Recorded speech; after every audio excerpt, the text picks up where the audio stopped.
고도역던 태위택을 보세요. 친구가 찾아와 어떤 일에 성부를 점치고 싶다 해서 태의 초유를 얻었다. 택배는 이름이 이양의 우에 있고 미천한 유가 존귀한 강의 우에 올라 기쁘고 호방한 용자 두 사람이 서로 다투어 자리를 양보하지 않는데 예자가 한 사람 나타나 상석에 앉아도 용자는 꺼려할 수 없으니 예자는 기쁘고 용자도 얌전하게 말한 대로 된다고 생각하는 것 같기 때문에 단전에 그죠? 태열에 태는 기뻐하는 것이다 라고 하는 것이다. 예자는 누구요? 무슨 사람이요? 예자라고 하는 것은 뭐라고 그럽니까? 기회 같은 거죠. 기회 하는 여기 보시면 그죠? 유순한 이 제자리가 아니잖아요. 이놈은. 근데 여기 가서 올라앉아 갖고 요 밑에를 강건한 두 용자가 여기 있는 거죠. 응? 그러면서 이걸 보고 이 둘이 다 기뻐하는 상이 있어. 여긴 여기대로 마찬가지고 이놈들이. 그래서 태는 기뻐하는 상이 있다 그 말이죠. 사람이 기쁠 때는 얼굴을 벌어지게 하고 입을 열고 입에 상하에 세로주름이 나타나 태의 전자 모양이 된다 이 말이죠. 응? 이게 입이에요. 입을 쩍 벌리면 양쪽으로 주름이 나타나는 것을 상징하는 것이다. 이게 전자가 어떻게 썼습니까 이거? 대중 밑에 쓰는 겁니다. 대중 밑에 저 단자 쓴 거네? 예. 지금 초유를 얻었으나 제 사유는 응유지만 같은 양이라. 그죠? 아까 그랬죠? 친하기 어렵다. 사람과 친화하지 못한다면 기뻐할 만한 것도 이루기 어려우니 내 쪽에서부터 재차 관계 개선을 하고자 권유한다면 제 사이여도 다른 사이좋은 친구가 없으므로 마음을 열고 그쪽에서도 친화하고자 하여 함께 뜻을 이루는 때가 된다. 아까 말씀드렸죠? 서로 적응을 하지만 뜻이 같다 이 말이죠. 이것을 화태길 함께 더불어 기뻐하니 길하다고 하는 것이고 처음은 내 쪽에서 사이좋게 하고자 해도 그쪽이 의심을 품지만 점차 친함이 생겨 그쪽도 기꺼이 친화하여 목적을 이루는 때다 이렇게 점단했다. 다음은 친구가 운을 점치고 싶다 해서 입소해서 태의 이유를 얻었다. 택괴는 땅의 움푹한 곳에 물이 고인 형태로 연못이라고 한다. 그죠? 실제로는 이것이 바다이죠. 바다는 모든 하천이 흘러들어 저절로 모이므로 풍성한 성질이 있고 이것을 인체에 비유하면 입에 해당된다. 사람이 학문을 하게 되면 선철 앞선 그죠? 철인의 격안을 모아 의미 있는 언어가 있으면 각각 그 사람의 능력에 맞춰 해석하므로 그 견해에 조금씩의 차이가 있게 마련이다. 태인 입에 의해서 동문의 학우와 토론하고 진리를 체득하며 서로 친해진다. 이제 쭉 몇 줄 내려가시면 두 줄. 지금 이유를 얻었다는 것은 성의 있는 친구와 사귀며 지식을 교환하고 서로 기량을 넓히는 때로 보기 때문에 부태의 길, 믿음이 있어 기뻐하니 길하다고 하는 것이다. 귀하는 지금 좋은 친구와 교제하고 지식을 넓히는 때이므로 흔히 출세하는 성운의 때라고 할 수 있다. 그런데 제3요의 음유의 소인이 옆에서 아첨과 달콤한 말로 그릇된 길로 유혹하려 하고 있다. 이미 한 번은 여기에 넘어갔으나 스스로 깨달은 바가 있어 정도로 들어가므로 이것을 회망이라고 하는 것이다. 한 줄 건너시면 부태길이라 말하는 말이 부태길이라는 하는 말이 진심에서 나오는 것을 말하고 여기 이제 길자는 사하고 구루됐다 선비의 말이다 그랬단 말이죠. 속담에 무사에게 두 말은 없다라는 것이 있는데 지금 여기에서는 선비의 말이 확과다는 한 일리를 보이려고 한다 해놓고 여기 보세요. 명치 23년 1890년 5월 나는 소전원에서 2등 방문이 누구예요? 이토 히로부미죠. 이 또 그러면 부친을 만나고 있었다. 그때 마침 이등백작의 청년 시절의 이야기가 나왔다. 백작이 16살 때 동본의 번사 유론랑삼 씨가 나라현의 장관이 되어 출정하던 때에 따라다니며 배우기에 수행하도록 하였는데 어느 날 유론 씨가 어쩔 수 없는 사정이 생겨 금으로 수업을 할 수 없게 되었으니 이 서간을 가지고 추로 돌아가 길전송엄 선생의 공부하라고 하였다.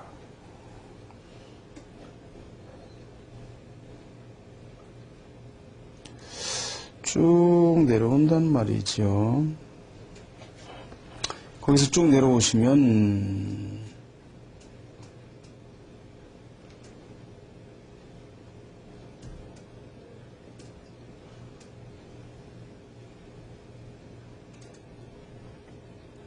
밑에서부터 5번째 보시면 묻히기만 말은 부태가 아니므로 길할 리 없다. 그 말이 길하지 않다면 제 아무리 절묘함이 있다 해도 선비의 입에서 나온 것이 아니므로 선비로서의 자격을 잃은 자라 할 수 있다. 변론에 능한 자는 깊이 깨닫지 않으면 안 될 것이다 라고 그렇게 첨단을 해줬다 이제 그 말이죠. 그 다음에 명치 24년 1891년 누가 찾아와서 운을 점치고 싶다 해서 태의 사묘를 얻었다. 태는 연못으로 땅이 패인 곳에 물이 고여 있는 것이니 크게 되면 바다고 해수가 증발하여 비가 되고 비가 만물을 기르는데 이것을 인체에 비유한다면 입이다 이 말이죠. 먹어야 되니까 입은 음식을 먹는 것이고 음식을 먹어 신체를 기르는 것이니 모두 태의 모양이다. 또 입은 말이 나오는 것이고 좋은 말은 선하게 인도하고 나쁜 말은 불선으로 인도하니 질, 흉, 영이곤 모두 입으로부터 불러오는 것이다. 제3요는 양이고 양위에 있으니 음이죠. 제3요는 음이고 양위에 있으니 부중정이고 좋지 못한 꾀가 있어서 욕심과 교묘한 말로 혼동을 주며 이효와 사효의 양을 자기 쪽으로 끌어당기려 한다.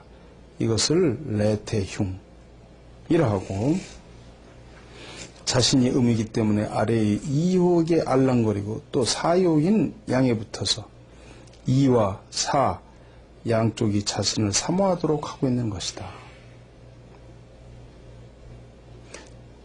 전에는 많은 사람에게 기쁨을 주어 자신에게 접근시키고 나중에는 많은 사람들로부터 기쁨 받을 것을 꾀하는 것이니 모씨는 원래 정조가 굳지 않고 즐거움을 얻은 까닭에 눈이 어두워져 훗날에 피해를 생각하지 않으므로 지금은 멀리 있지만 기쁨을 구하러 오는 것은 흉하다는 점이다. 그래서 흉하다 이렇게 이제 점단을 해줬다 그 말이죠.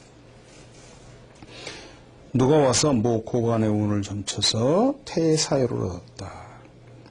태는 내, 강, 외, 유의 괴지요. 아래는 강하고 위에는 유순능. 그죠? 사람에게 비유하면 내심은 굳지만 외면은 온화하게 남을 대하는 모습이다. 내가 안심할 수 있는 것은 그쪽도 즐거움이 있기 때문에 택괴는 상인이 항상 구하는 것이다. 지금 사효를 얻었지만 사효는 상효의 오효와 함께 양이고 상우의 오효, 그죠?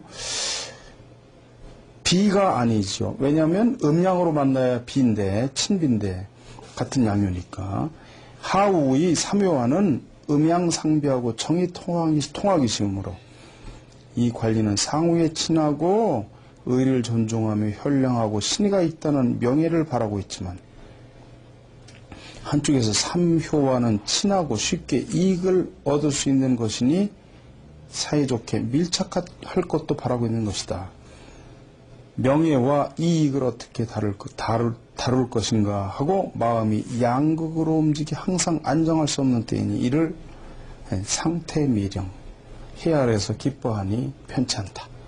또는 기뻐할 것을 헤아리니 그러나 한번 정해진 뜻을 거듭 조절하여 본성으로 돌아가 이익을 버리고 의를 취하며 사비의 정욕을 버리고 정도의 정의를 따르니 이것을 개질유희. 잘못 절개가 있어서 미워하니 기쁨이 있으리라고. 그죠? 이것은 이 관례에 있어서 직무에 종사하는 것은 자기 기량의 여분으로 다른 사람의 부족을 보충하는 것이고, 지혜에 대한 세금이라는 지불하는 것이라는 이치를 자성하고 마치 지혜에 대해서 세금을 지불하듯이 한다 이 말이죠. 이익을 버리고 의를 취할 때라는 것이다. 이렇게 이제 얘기를 해줬단 말이죠. 명치 22년 1889년 친구가 찾아와서 운을 전치고 싶다 해서 태의 오유를 얻었다. 택배는 이 양이 아래에 있고 일음이 위에 있어서 이것을 사람에게 비유하면 내심은 강건하고 외면은 부드러워 교제에 능란한 사람을 다 본다. 지금 제가 얻었는데 이 오효는 강건중정으로 덕 있는 군자지만 상효의 음인 소인과 가까이 대하고 있다. 이 소인은 아첨하며 가까이 하고 군자가 좋아하는 것을 알아내어 즐겁게 해주고 내심으로는 다른 속셈을 가지고 대란을 꿈꾸고 있는 것이 마치 고양이가 발톱을 숨기고 있는 것과 같기 때문에 군자라도 속기 쉽다. 이것을 부어박, 박해할 사람을 믿는다. 유려, 위태로움이 있으리라고 하는 것이다.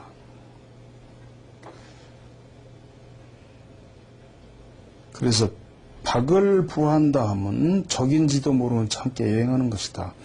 처음에는 자신이 좋아하는 것, 기뻐하는 것을 잘 알아서 하지만 그로 인해서 총애하게 되므로 그에게 간책이 있는 것을 모르고 방심하고 기락에 빠지는 것이니 귀하는 총애하는 자로 인하여 어려움에 처할 것이라는 점이다. 때문에 경계라 했다는 거죠. 명치 22년 1889년 어떤 고관의 운을 좀 써서 상효를 얻었다 이 말이죠. 택배는 이 양이 아래에 있고 이름이 위에 있는 것은 기쁨이 다했다고 할 수 있다 이 말이죠. 왜냐하면 상효에 있으니까.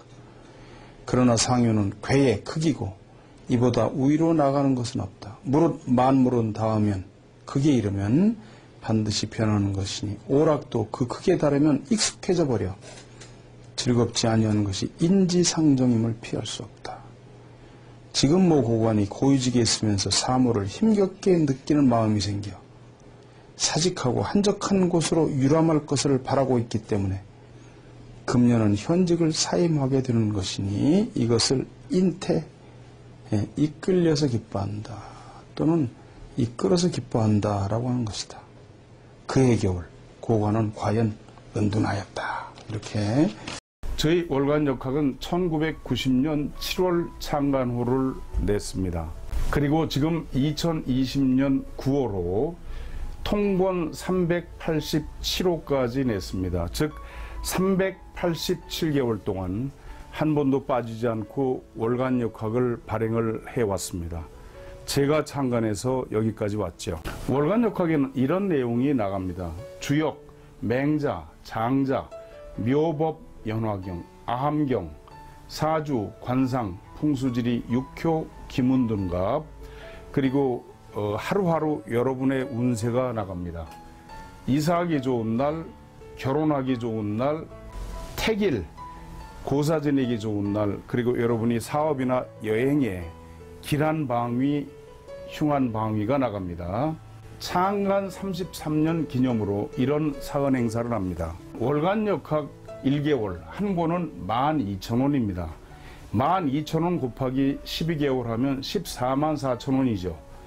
그런데요, 여기다가 여러분께서 39,000원만 더 보태시면 183,000원이 되겠죠. 그러면 이런 사은품을 대량으로 드립니다. 첫째는 2022년 1월부터 6월호까지를 무료로 드립니다.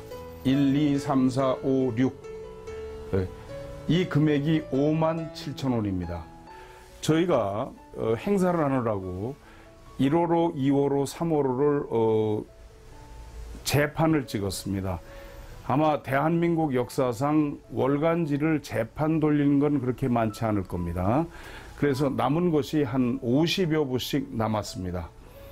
그래서 한 50여 분에게만 이 혜택을 드리려고 합니다. 1, 2, 3, 4, 5, 6까지 해서 57,000원을 드리고요. 7, 8, 이제 9월까지, 이거는 7월부터는 여러분이 구독료에 포함이 되는 거죠.